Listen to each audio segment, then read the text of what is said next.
मेरे अंदर सेक्स की बहुत तीव्र इच्छा होती है और इससे मुझे शर्मिंदगी भी महसूस होती है। मैं इससे कैसे बाहर आऊं?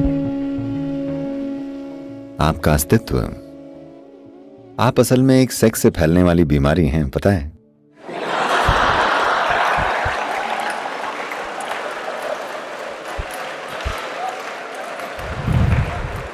ये जीवन की मूल बातें हैं। मैं कह रहा हूं कि आप इसी वजह से पैदा हुए हैं, आपकी सेक्सुअलिटी की वजह से नहीं, किसी और की। तो हम पैदा इसके कारण हुए हैं, पर क्या हमारा अंत भी इसके साथ होना चाहिए? सवाल ये है। ये बात सही और गलत की नहीं है, न ही ये नैतिकता वाली बात है। बात यह है कि इसका स्वभाव कितना सीमित है। क्या आप हमेशा के लिए इसी में फंसे रहना चाहते हैं, या फिर ये सोचना चाहते हैं कि ये एक बुरी बात है, मैं इसे छूना भी नहीं चाहता? नहीं, मैं कहूंगा कि करीब 30 से 40% लोगों के लिए ये एक आने जाने वाली चीज है उनके अंदर, पर सामाजिक व्यवस्था की वजह से वो सब सोचते हैं उन्हें उस दिशा में जाना पड़ेगा। हो सकता है बाकी 30-40% लोग हों जिनके लिए एक बड़ी मजबूरी हो। बाकी 30-40% के लिए ये एक सामान्य सी जरूरत है, उनको ये चाहिए तो, पर वो इतने मजबूर नहीं हैं। तो ये है लोगों का स्वभाव। मैं ये बात इसके बारे में अपने खास सटीक बोध के आधार पर कह रहा हूं। ऐसा नहीं है कि सब लोग इसमें हर वक्त लिप्त रहते हैं, पर आज की तारीख में समाज उन्हें इस तरह से ढाल रहा है कि अगर आप वैसे नहीं हैं तो आप नॉर्मल नहीं हैं। तो असल में आपके कहने का मतलब ये है कि पुराने समय के योगी नॉर्मल नहीं थे, गौतम बुद्ध नॉर्मल नहीं थे, कोई नॉर्मल नहीं था, सिर्फ उनको छोड़कर जो अश्लील वेबसाइटों पर होते हैं, कोई नॉर्मल नहीं है। नहीं, ये फिजिकलिटी या भौतिकता का एक बहुत बढ़ा चढ़ा स्वरूप है। जो भौतिक शरीर है ये केवल किसी की सेक्सुअलिटी की वजह से अस्तित्व में आया है कि नहीं? सेक्स का शरीर के एक मूल स्वभाव में होना एक बात है, पर उसका आपके दिमाग में घर कर जाना दूसरी बात है। वो इसलिए हो रहा है क्योंकि आपके आसपास एक खास तरह का कल्चर है। ये इसलिए भी हो रहा है क्योंकि किसी ने आपको कह दिया ये पाप है, आपको इसके बारे में सोचना भी नहीं चाहिए। ये बस इतना है कि इसके लिए कुछ सभ्य तरीके होते हैं जिसके लिए हमने सामाजिक संस्थान बनाए हैं। कमिटमेंट यानी प्रतिबद्धता का एक खास स्तर बनाया है, क्योंकि एक इंसान में ये एक बुनियादी इच्छा होती है कि वो अपने जीवन के हर पहलू को थोड़ी सुंदरता से चलाए, नहीं तो हमें जानवरों जैसा लगेगा। देखिए, हम खाते हैं, हम ऐसे भी खा सकते हैं। जब आप बहुत भूखे होते हैं तो आप जानवरों की तरह हो जाते हैं। अगर आपने 5 दिन से खाना ना खाया हो तो आप दोनों हाथों से उस तरह खाएंगे, जैसे कि आपने कभी भूखे कुत्ते को खाना खाते हुए देखा है? उस तरह से इंसान भी वैसा ही व्यवहार करेगा अगर उसकी जरूरत उस तरह की हो जाएगी। अब वही चीज है, पर हमने ढंग से बैठना सीख लिया है। जब आपको जोर से भूख लगी होती है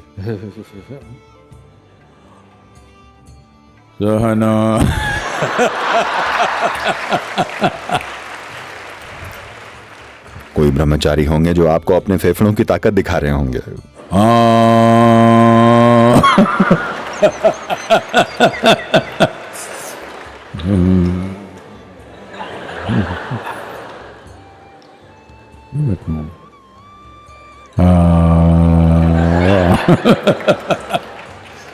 आप 3 बार आम बोल चुके होंगे जब तक वो 1 बार आम बोलते हैं। आम आम आम। क्योंकि जब आपको किसी चीज की बहुत जरूरत लगती है, तब अगर आप बस 2 मिनट रुक जाएं तो आप देखेंगे कि जो मजबूरी में हो रहा था वो जागरूकता में होगा। खाना, सेक्स, नींद और मृत्यु, ये 4 चीजें हैं जो मजबूर करने वाली हैं। एक मनुष्य जीवन के इन पहलुओं को भी जागरूकता से अंजाम देकर अपने आप को जानवरों से अलग साबित कर सकता है।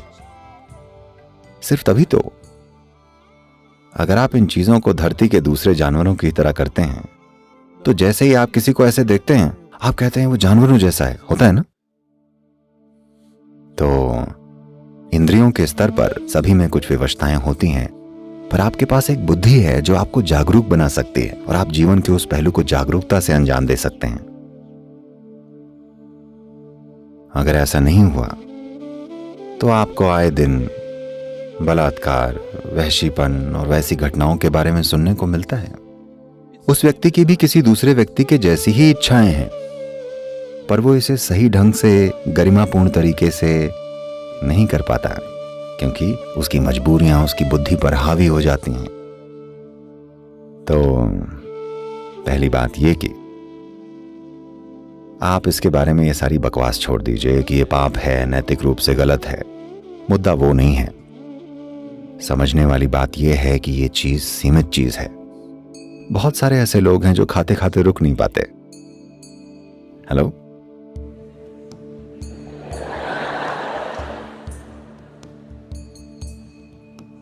खाना खाने के बारे में एक अच्छी बात यह है कि अगर आप खाते खाते रुक नहीं पा रहे हैं तो सबको एकदम से पता चल जाता है, उनको भी जिन्होंने आपको खाते हुए देखा भी नहीं था। ऐसा ही कुछ लोगों के साथ सेक्सुअलिटी के लिए भी है। कुछ लोग होते हैं जो कहीं भी सो जाते हैं। सत्संग एक अच्छी जगह होती है।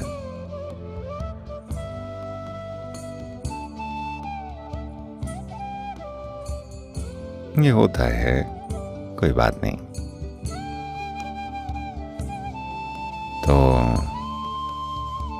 यही मूलभूत चीज है, ये मूलभूत प्रवृत्तियां जो हमारे शरीरों के अंदर हैं, यानी खाना, सेक्स, सोना व मृत्यु।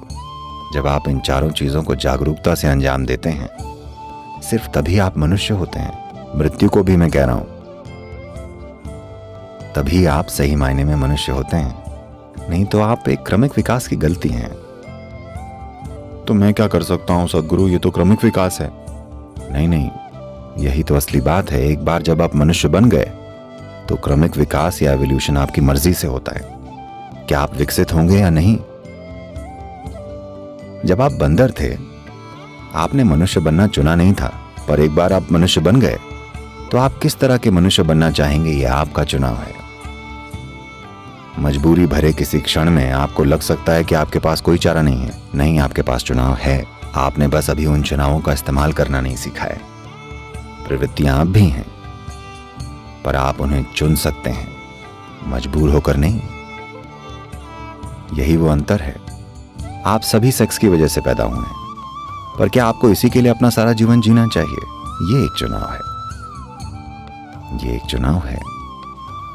यह आपके शरीर का एक अंश है। ये पूरा सब कुछ नहीं है। आप जो हैं ये उसका एक अंश भर है। ये वो सब कुछ नहीं है जिसे आप मैं कहते हैं। बुनियादी रूप से ये एक लालसा है। जिसकी हम लालसा रखते हैं उसे रूपांतरित किया जा सकता है ना? जब आप एक बच्चे थे आपको पेपरमिंट की लालसा थी। अब आप बड़े हुए तो किसी और चीज की लालसा होती है। अभी आप नवयुवा हैं तो किसी और चीज की लालसा है। पर ये लालसाएं बदलती रहती हैं, है कि नहीं?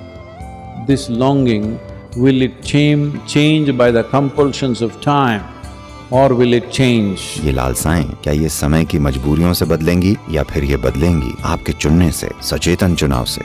ऐसा नहीं है कि आपको ये छोड़ना पड़ेगा, आपको वो छोड़ना पड़ेगा, आपको ऐसा बनना चाहिए, वैसा बनना चाहिए। उसके भी तरीके हैं ताकि जो इनसे ऊपर उठना चाहते हैं वो ऊपर उठ जाएं। ये कुछ छोड़ना नहीं है। अगर आप ऊपर उठ जाएं तो आप सबसे मुक्त हैं। पर सबसे जरूरी बात यह है कि जब आप वो कर भी रहे होते हैं तो क्या ये एक जागरूक चुनाव है या आप एक मजबूर जानवर हैं? यही जरूरी है। This is the thing, because the essential difference between क्योंकि एक मनुष्य और जानवर में बुनियादी फर्क है उनकी जीवन के प्रति प्रतिक्रिया। हम जीवन को लेकर एक जागरूक उत्तर हैं। इसका अभ्यास कीजिए।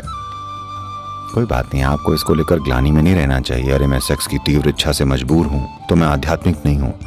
आप तीव्र हैं तो आप इसको आध्यात्मिक प्रोसेस बना सकते हैं, बजाय इसके कि आपको चलाए। अगर आप चलाने वाले बन जाएं तो यही आध्यात्मिक प्रक्रिया है। क्या आप चाहते हैं आपको कोई चीज चलाए या आप चलाने वाले बनना चाहेंगे? अगर चलाने वाले आप हैं तो यही आध्यात्मिक प्रक्रिया है।